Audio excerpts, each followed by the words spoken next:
what to do with refueling athletes between races, what's better. But obviously, whatever style and use the bath composite are using, it's paying dividends to them now, and they're sort of showing off their abilities.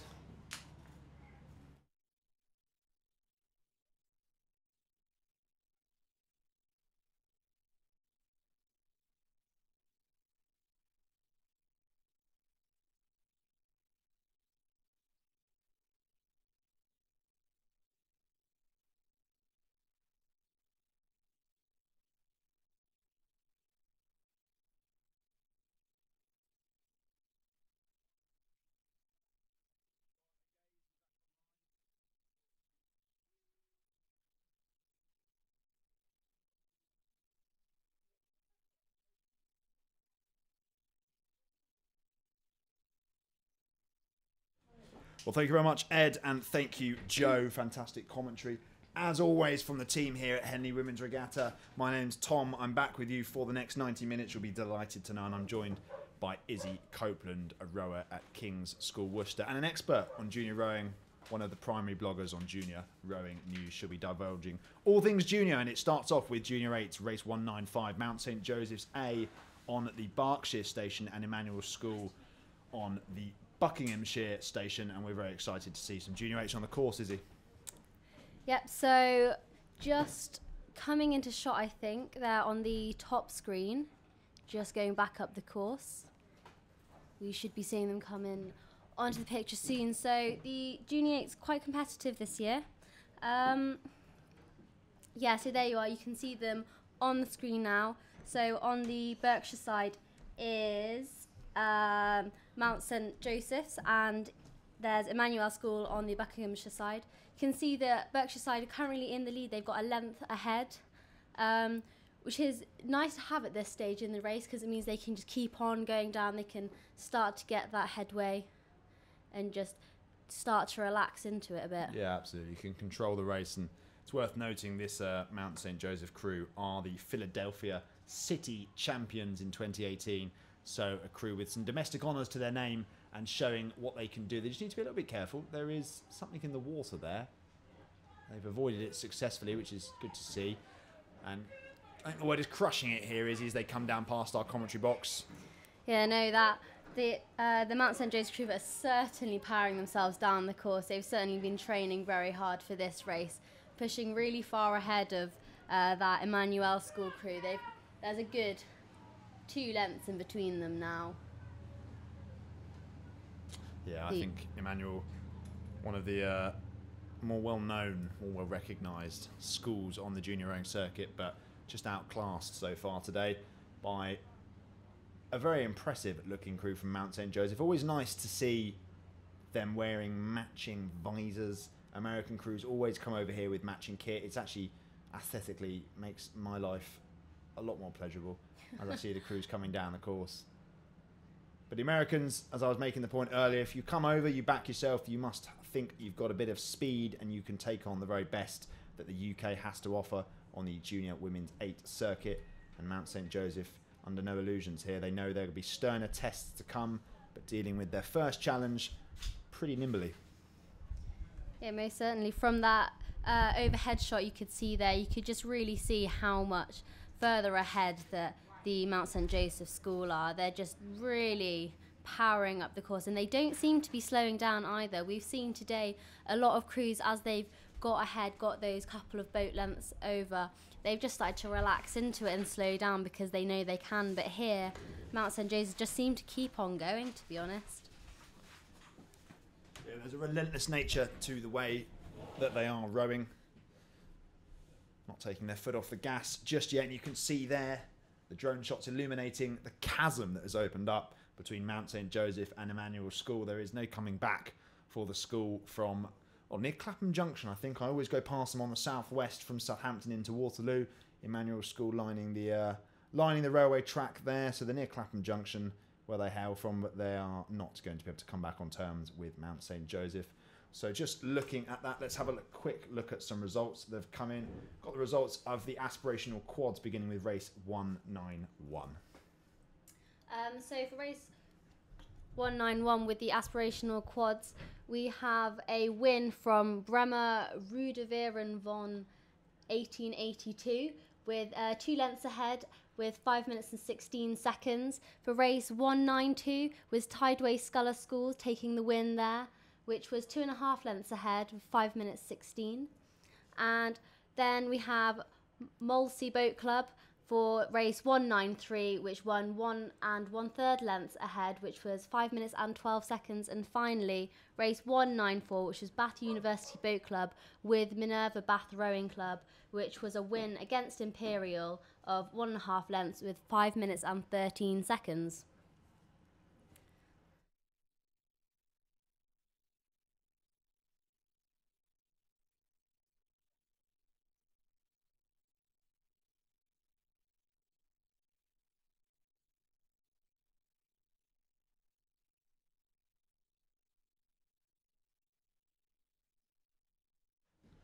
So just watching Mount St. Joseph cross the line comfortably ahead of their opposition there, and they'll have a keen eye on the next heat of the Junior 8s because their crewmates are in action. Mount St. Joseph B on the Buckinghamshire station facing up against another crew from the USA in the form of Green Lake.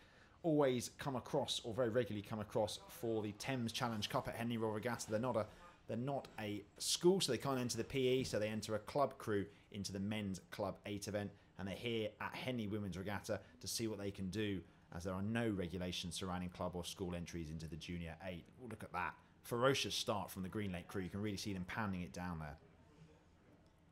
Yeah, again, it seems both crews have gone for their all matching visors look. Gone for a fluorescent look, however, this time. But no, Green Lake are looking very strong on that start as they're passing the island, just reaching the end of it now. They've certainly got that half a boat length lead on Mount St. Joseph's. Yeah, absolutely. Half a boat length at the very least. Green Lake putting in a very good show so far. At the National Youth Championships last weekend, their A crew, it might not have been last weekend now when this was put together, but certainly the National Youth Championships in the USA, their A crew raced and placed 5th in the Women's Youth 8 category. And that's a very impressive achievement for any crew over in the USA. So a lot of pedigree and a lot of form on board this Green Lake crew. You can really see the way they lump that boat along, Izzy. A lot of emphasis on the finish of the stroke. Yeah, no, they're really going for it, actually. There's a really strong finish of a real snap of the blades as they feather them out of the water, which is really just pushing them along. And they're just gaining even more and more water on the Mount St. Joseph's crew. Just doesn't look like there's much coming back for them from this point, and they're not even that far into the race, but they're coming just past in front of us now, and they're looking really strong, the Green Lake crew. Well, the Mount St. Joseph's Academy B crew is a composite crew made up of their lightweight and second varsity 8s, and it seems to me that this is going to be a step too far for the B crew. Always nice to see when they come across from the USA that they bring multiple crews and that multiple crews actually qualify for the regatta proper. But as it stands, Green Lake taking command of this race, and a length in an 8, Izzy, I'm sure you'd agree with me, is a sizable margin to overturn. Yeah, no, it definitely is. However, it's really impressive to see a B crew racing as well, because it just shows how big a squad is. To be able to have to compete with 2 8s in an event just shows that there's clearly a really competitive group of girls there, all really pushing each other forward, and we should see some good results from them as a club, I think, in general. But Green Lake are definitely holding their lead, still pushing away. Not relaxing just yet, though, because Mount St. Joseph's aren't quite off their backs. Just gazing down at the window in the commentary booth here. At those 2 8s battling their way down the course. It's about just between 10 past and 4:15 here, UK time. A beautiful afternoon in the seat of the Oxfordshire countryside. It truly is a privilege to be sat here in the commentary box commentating on the finest women's rowing in the world. I put my neck on the line and say that. This is the premier event for female rowers, junior, club, student, senior, international, whatever you happen to be, you want to race at Henley Women's as part of your bucket list. And we can see here these 2 8s crushing it on the drone shots, making their way down, both from the US of A. Green Lake on what is rapidly becoming the left-hand side of your picture, and Mount St. Joseph, their B crew, a composite crew comprised of lightweight and second varsity 8 rowers on the right-hand side of your picture. But there we go. Look at how stunning that is as they come down into the third of this heat of the quarter-final of the Junior 8s. We've already seen one Mount St. Joseph's crew get through. Izzy looking pretty unlikely we're going to see a second. Yeah, no, I don't think so. However, it has been a good race for them. They've not let Green Lake get away too far. It's not been a race where it's been Green Lake all the way completely storming ahead. They have had the lead the whole way. However, Mount St. Joseph have certainly kept up with them and put in a really good row on the course. Yeah, Green Lake, you can just see them straining to break that elastic. Not quite managing it, but I don't think it's going to matter. They've got this race in hand as they come into, well, the final static camera shot. That's when we as commentators know that they're coming into the final few hundred metres and they've got a length on their opponents from Mount St. Joseph. So I don't think they'll be relinquishing that. So we'll head back up to the start for the next race, which is race 197. Phillips Academy, Andover of the USA, their A crew on the Berkshire station, facing up against St. George's College on the Buckinghamshire station, and two crews, Izzy, with a lot of pedigree in this event. Yeah, you can see on the camera now, just gone off from that start. Both boats looking really strong on the start, actually. Quite splashy, but always is generally when the nerves are starting to pick up. They're just coming up to the edge of the island now.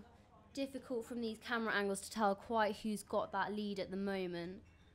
But both crews are certainly looking very strong. Well, I'm going to say Phillips Academy have this racing under control. That was a storming start from the girls from the USA.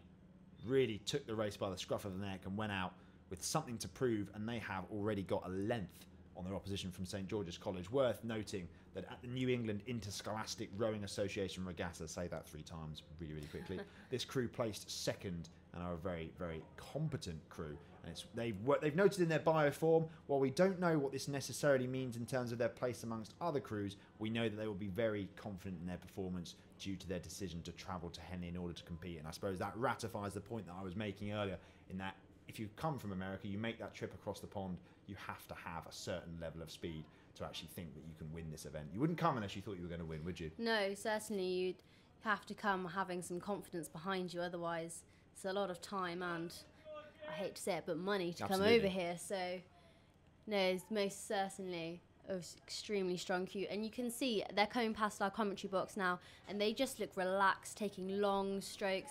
They know that they're strong enough to keep this race how they're going now, and that they have it all the way until the end. It'll be interesting to see if, like other American crews, they keep going with this high pace all the way down, or whether they start to relax once they're in a position where they know that they are fully in the lead and nobody's going to take that away from them.